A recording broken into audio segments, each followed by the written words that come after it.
slide on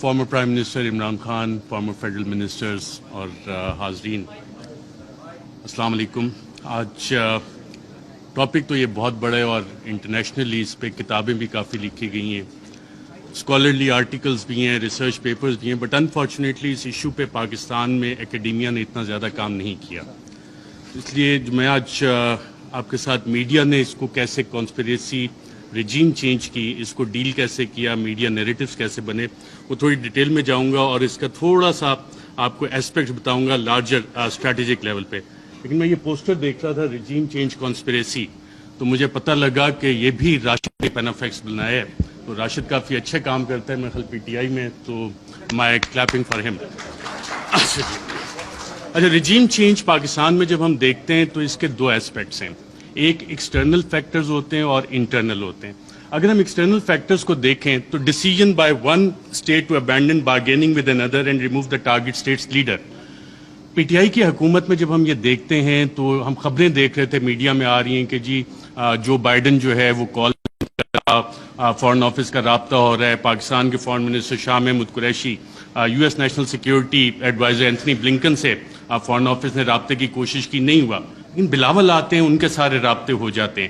تو یہاں سے آپ جب میڈیا کی وہ خبریں نکال کے دیکھتے ہیں تو آپ کو ایکسٹرنل فیکٹر اور وہ لنکیجز کہ یہ فیصلہ وائٹ ہاؤس میں ہوا, U S N S C میں ہوا, اور اس کا ذکر اب میڈیا میں یہ سوال ابھی تک ڈیبیٹ نہیں ہوا کہ کیا اس کا فیصلہ وہاں پہ ہوا تھا نہیں ہوا تھا. وہ سائفر اگر پبلک ہوتا ہے تو اس میں یہ سوالات اٹھیں گے یقیناً کہ یہ فیصلہ اس لیول پہ اسٹیٹ کے لیول پہ یو ایس اسٹیٹ نے کیا, صدر جو بائیڈن نے کیا. اور صدر جو بائیڈن جو نیو کونس تھے, the plan for the new American century, اس کا باقاعدہ طور پہ حصہ تھے, جس کے بعد ہم نے دیکھا 2001 کے بعد پوری دنیا میں ڈفرینٹ ریجیم چینج آپریشنز باقاعدہ طور پہ لانچ کیے گئے. عراق اس کی ایک مثال ہے.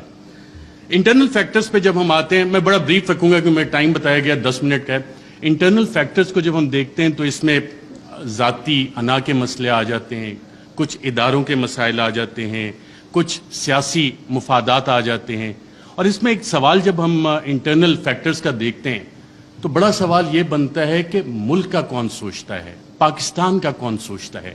کیا ہم صرف انڈیویجولز کا سوچیں گے, کیا ہم صرف ان اداروں کا سوچیں گے کہ جی اداروں کی انا بڑی ہوگی یا انڈیویجولز کی انا بڑی ہوگی. پاکستان کا کون سوچ رہا ہے؟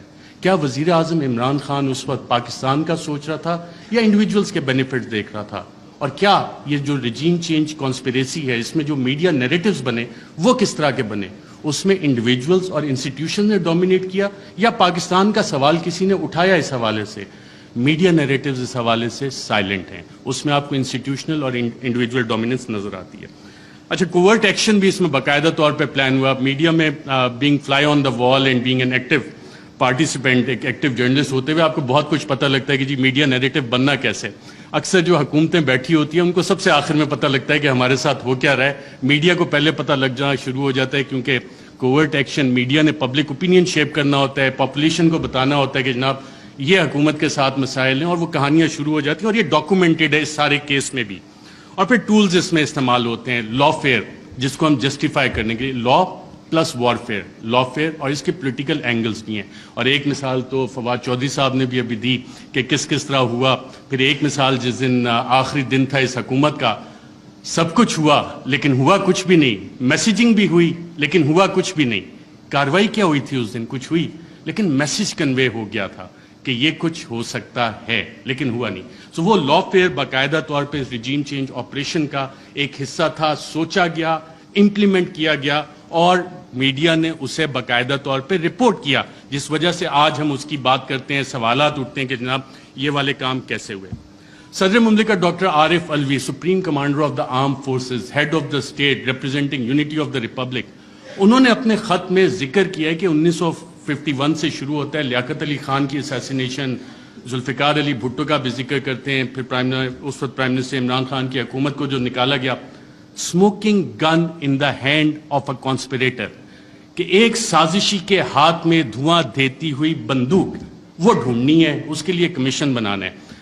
انڈیویجولز کو ہم سائٹ پہ رکھ دیتے ہیں, ہم اس میں ایک لارجر پیٹرن آئیڈینٹیفائی کرنے کی کوشش کرتے ہیں کہ پاکستان میں اگر ہم یو ایس لینس کے ذریعے دیکھیں کیونکہ پاکستان کی فورن ریلیشن جو ہیں ہم لوگ موسٹلی یو ایس بلاک میں رہیں، تو اس میں ہم یو ایس لینس سے اگر اس سارے مسئلے کو دیکھیں پاکستان کی 75 سالہ تاریخ کو کہ کب کب کیسے کیسے گیا، میں لارجر اس میں براڈ فریم ورک میں آپ کو بتاتا ہوں.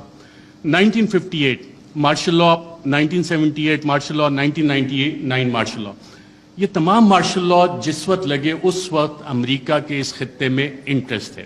1958 میں جب ایوب خان نے مارشل لا لگایا، لیاقت علی خان کی اسیسینیشن 2 ہفتے پہلے ان کے رشیا وزٹ سے ہوگی، آج تک نہیں پتہ لگا کہ پیچھے کون تھا. آپ آ جاتے ہیں جی مارشل لا، سیاٹو، سینٹو، کولڈ وار اپنے پیک پہ جا رہی تھی، امریکہ کو یہاں پہ الائز چاہیے تھے اور ہم سیاٹو سینٹو کا حصہ بنے، رشین بلاک میں، ہم سوویٹ بلاک میں نہیں گئے اور ہم وہاں پہ اس سائڈ پہ چلے گئے. اب وہ سارا پلان اس وقت سیاٹو سینٹو کولڈ وار جب اپنی پیک پہ گئی تو ایوب خان، جنرل ایوب خان، انہوں نے اپنی سروسز باقاعدہ پرووائڈ کی اور پاکستان یو ایس کیمپ میں گیا اور اس وقت کے آپ دیکھتے بھی ہیں بڑے پیارے پیارے ویژولز ہمیں نظر آتے ہیں. 1977 جب ہم دوبارہ آتے ہیں تو اس وقت پھر امریکہ کے ریجنل انٹرسٹ یہاں پہ تھے اور ہم دیکھتے ہیں کہ کوورٹ وار باقاعدہ طور پہ شروع ہوئی، افغانستان کی جنگ لڑی گئی اور اس وقت پاکستان میں پھر مارشل لا آ جاتا ہے. ایک پاپولرلی الیکٹڈ ڈیموکریٹک لیڈر کو پھانسی دی جاتی ہے ایک ایسے کیس میں، غالباً سیکشن 109. فواد چودھری صاحب اگر بیٹھے ہوں تو بتائیں کہ اس میں پھانسی تو بنتی نہیں لیکن پھانسی دے دی گئی اور ضیاء الحق کا مارشل لا آ جاتا ہے. یو ایس انٹرسٹ دوبارہ افغانستان میں.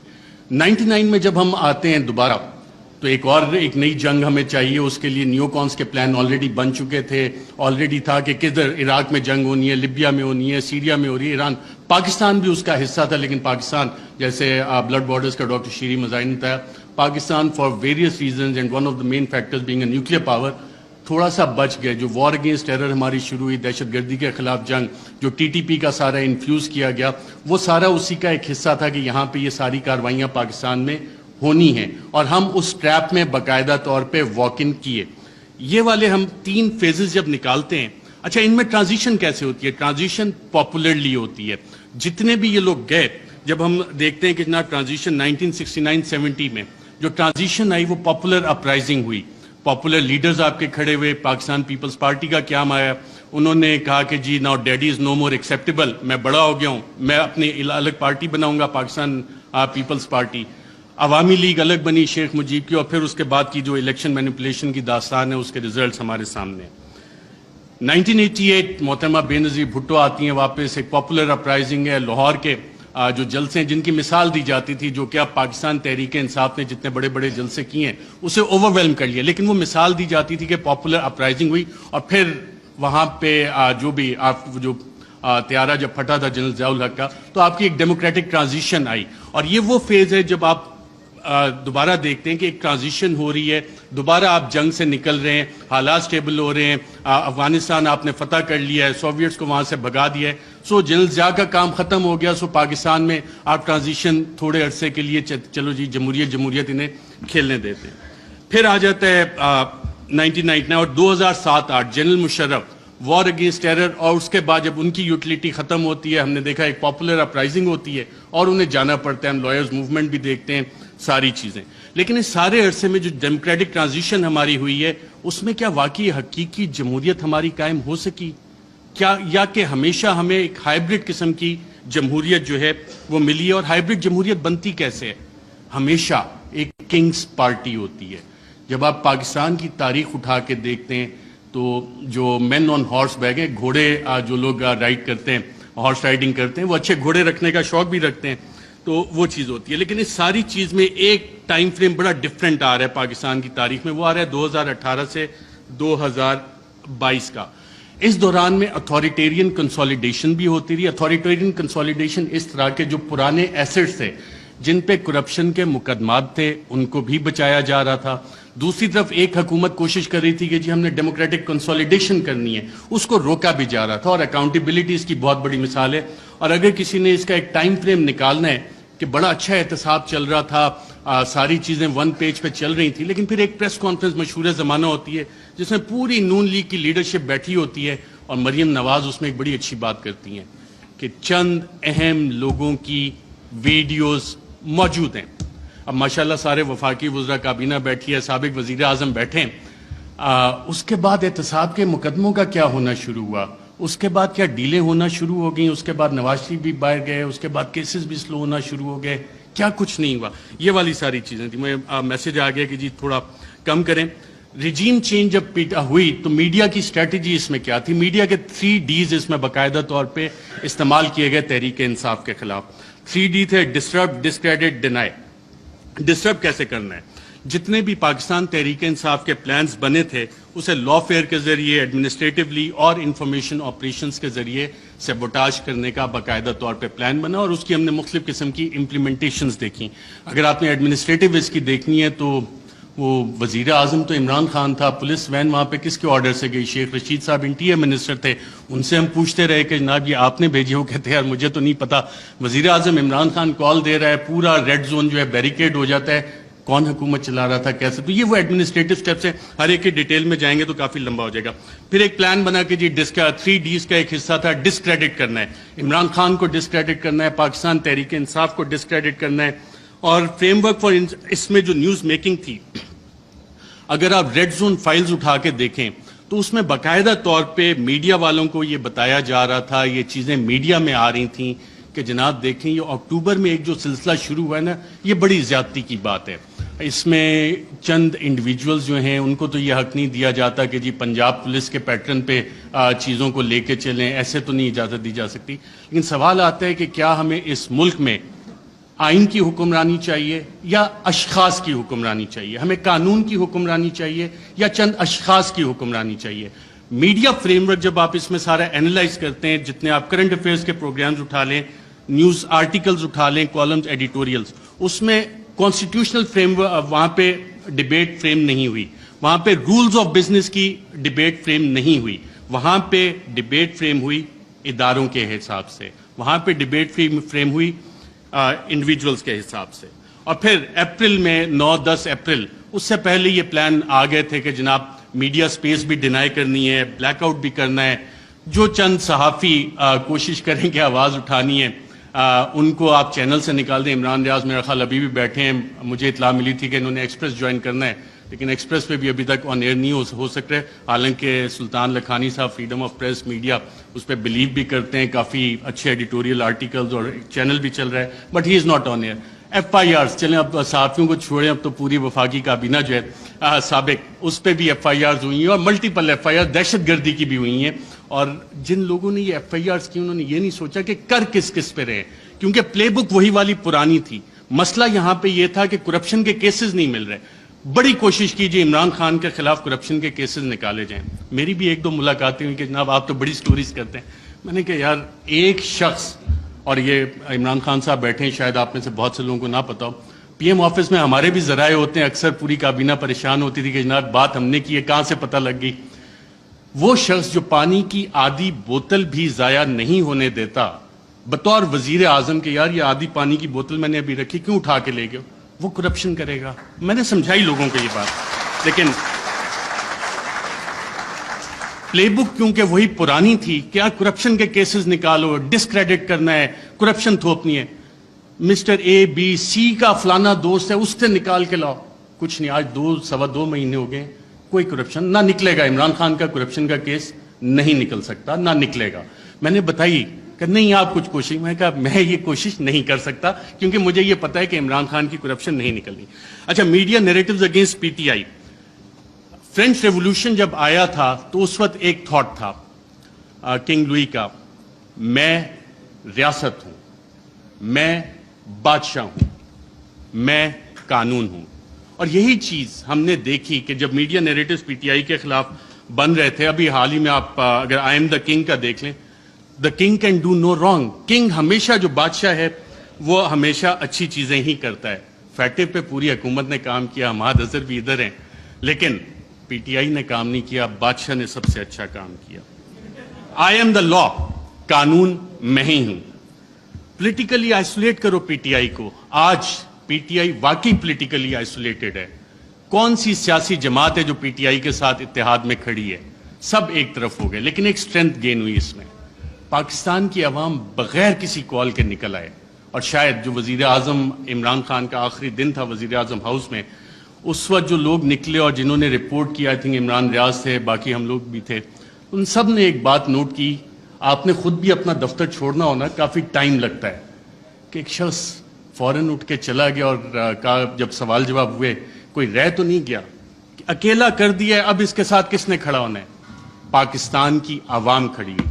یہ وہ ڈفرینٹ فیکٹر تھا, چینج تھی جس کو کسی بھی سازشی نے کیٹر نہیں کیا ہوا تھا. یہ وہ ویریبل تھا, عوام کا ویریبل تھا جس کی وجہ سے یہ چیزیں. میں کوئکلی تھوڑا سا 2 منٹ اگر آپ کی اجازت ہو تو سائفر کے اوپر بھی بات کرنا چاہوں گا. سائفر پہ بھی میڈیا نیریٹیو بڑے بڑے مزے کے بنے, اس پہ اور ڈیبیٹ بھی ہو سکتی تھی, کافی مزے کی چیزیں تھی. پہلا کیا بنا جی, پہلی میڈیا نے رپورٹ کرنا شروع کیا اور باقاعدہ یہ بتایا گیا کہ جی سائفر تو ایگزسٹ ہی نہیں کرتا, سائفر نام کی تو کوئی بلا ہی نہیں ہے. پھر دوسری چیز ہے, میڈیا کی یہ سٹوریز آئیں اور ریکارڈ کے اوپر موجود ہیں, پرنٹ کیے ہیں, ٹی وی پروگرامز ہیں کہ سائفر تو یہ ایزمپشنز پہ بیسڈ ہے. وہ ایزمپشنز ہیں ہمارے ایمبیسیڈر کی یا کس کی. پھر یہ بھی کہانیاں میڈیا میں آئیں کہ جی یہ تو فارن آفس میں خود ہی پی ٹی آئی والوں نے بیٹھ کے بنا لیا ہے, یہ تو شاہ محمود قریشی نے خود ہی بیٹھ کے بنا لیا ہے. پھر جب وہ بھی ساری چیزیں, کیونکہ سائفر ایگزسٹ کرتا تھا, سائفر موجود تھا, پھر کہا گیا جی کانسپریسی کا ایویڈنس کوئی نہیں ہے. اچھا پھر عمران خان بطور وزیر اعظم بھی میرا خیال وہ کرکٹ کھیل رہے تھے, اور جب انہوں نے کہا تھا کہ مینٹلی میں اسٹرانگ ہوں تو بہت سے لوگوں نے انڈر ایسٹیمیٹ کیا. انہوں نے کابینہ کی بھی کمیٹی بلائی, کابینہ کی اسپیشل کمیٹی غالباً 30 مارچ کو ہوئی. 30 مارچ کو میں نے سابق وفاقی وزراء سے پوچھا, وہاں کانسپریسی کی بات بھی ہوئی, کانسپریسی کا ذکر بھی اس میں ہوا, اور پھر 31 کو نیشنل سیکیورٹی کمیٹی بھی انہوں نے بلا لی اور اس کا بھی مور اس پہ لگ گئی کہ بلیٹنٹ انٹرفیرنس. اور اس کے آخری پیراگراف میں ایک لفظ لکھا ہوا ہے کہ جو 31 کو نیشنل سیکیورٹی کمیٹی کی میٹنگ ہوئی اس نے 30 مارچ کے جو منٹس اسپیشل کیبنٹ کے ہیں ان کو ریٹیفائی کیا. اب 30 مارچ کو آپ سب وفاقی وزراء جو اس میں بیٹھے تھے, اس وقت کے وزیر اعظم اس میں بیٹھے تھے, ان سب نے کانسپریسی اور سازش کا لفظ اس میٹنگ میں ذکر کیا. یہ میرے ذرائع نے مجھے بتایا ہے, آپ سبھی یہاں پہ بیٹھے ہیں, اگر کسی نے کانٹراڈکٹ کرنا ہے تو سابق وزیر اعظم خود بیٹھے ہیں, وہ کر سکتے ہیں کہ 30 مارچ کو جو اسپیشل کیبنٹ میٹنگ تھی اس میں سازش کا ذکر ہے. بالکل سازش کا میں ایز اے جرنلسٹ کلیم کر رہا ہوں. پھر یہ کہا گیا کہ جی وہ انٹیلیجنس ہم نے خود ہی کر لی, اور انٹیلیجنس کی بیسس پہ آبویسلی اس پہ سوال اٹھے کہ انٹیلیجنس, ہمارے انٹیلیجنس کے ادارے بہت اچھا کام کرتے ہیں, دہشت گردی کے خلاف بہت اچھا کرتے ہیں, پاکستان کی سیکیورٹی کے لیے بہت اچھا کام کرتے ہیں. لیکن مسئلہ یہاں پہ آتا ہے کہ جب انہیں ڈریگ کیا جائے سیاسی معاملات میں اور یہ کہا جائے کہ جی انویسٹیگیشنز ہوئیں, کون سی انویسٹیگیشنز, یہ سوال ہوا ہے. اب ریجیم چینج میں انٹیلیجنس کا ایک بنیادی کردار ہوتا ہے, انٹیلیجنس انفارمیشن کا بنیادی کردار ہوتا ہے. اگر آپ اگلی سلائیڈ کریں ذرا, Colin Powell U S secretary of state, U N security council میں انٹیلیجنس انفارمیشن کی بیس پہ انہوں نے کہا جی یہاں پہ یہ والے ویپنز عراق میں موجود ہیں, یہ کیمیکل ویپنز ہیں, یہ نیوکلیئر ویپنز وہاں پہ وہ بنا رہے ہیں. عراق اور ختم ہو گئی, عراق تباہ ہو گیا. یہ اس انٹیلیجنس انفارمیشن کی اوقات تھی, ویلیو تھی, جو آج تک نہیں ملی. میں ایک اور آپ کو افغانستان سے ریلیٹڈ انٹیلیجنس انفارمیشن دیتا ہوں. انٹیلیجنس ڈس انفارمیشن کہ اسامہ بن لادن کے پاس نیوکلیئر ویپنز ہیں, اور اسامہ بن لادن کے پاس نیوکلیئر ویپنز, اگر آپ یہ سٹوری دیکھیں تو یہ جسٹیفائی کرنے کے لیے تھی کہ جی افغانستان میں امریکہ نے حملہ کرنا ہے. اور اس وقت آپ تمام امریکی اخبارات اٹھا لیں, ورلڈ ایکسکلوسیو ڈان نے بھی فرنٹ پیج پہ چھاپا کہ جی ایک ایکسکلوسیو انٹرویو ہوا ہے, اسامہ بن لادن کے پاس نیوکلیئر ویپنز ہیں. وہ نیوکلیئر ویپنز آج تک نہیں نکلے. تو یہ ہوتی ہے انٹیلیجنس انفارمیشن. جب تک آپ تحقیقات نہیں کرتے, اسے ویریفائی نہیں کرتے, بہت سی جے آئی ٹیز میں انٹیلیجنس انفارمیشن آتی ہے, بہت اچھا کام ہوتا ہے, لیکن اس کی ویریفیکیشن چاہیے ہوتی ہے. انٹیلیجنس اور انٹیلیجنٹ انفارمیشن میں فرق ہوتا ہے. اس کے علاوہ بہت ساری چیزیں ہیں. پروپیگنڈا پہ اگر ہم جائیں, ڈی کلاسیفائڈ ڈاکومنٹس بہت سارے آ گئے, چلی کے حوالے سے, ایران کے حوالے سے, کیونکہ ٹائم میرے پاس کم ہے, میں نے کہا یہ والے لارجر ایشوز آپ کے سامنے رکھوں. Thank you very much.